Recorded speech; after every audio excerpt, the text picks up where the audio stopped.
റളിയല്ലാഹു അൻഹു റസൂൽ സല്ലല്ലാഹു അലൈഹി വസല്ലമക്ക് യമനിൽ നിന്ന് കിട്ടിയ അടിമയാണ് സൗബാൻ റളിയല്ലാഹു അൻഹു. റസൂൽ മോചിപ്പിച്ചു.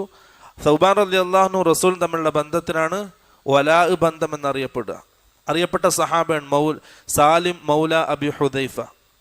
അബു ഹുദൈഫ റളിയല്ലാഹു അൻഹു മോചിപ്പിച്ച അടിമയാണ് സാലിം, അറിയപ്പെട്ട സഹാബിയാണ്. അപ്പോൾ അതാണ് വലാ ബന്ധം.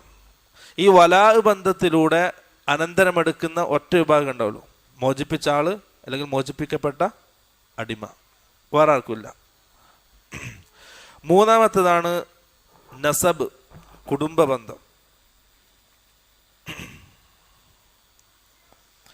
അതിൻ്റെ മുമ്പ് റസൂൽ സല്ലല്ലാഹു അലൈഹി വസല്ലം പറഞ്ഞു, ഇന്നമൽ വലാഉ ലിമൻ അഅതഖ.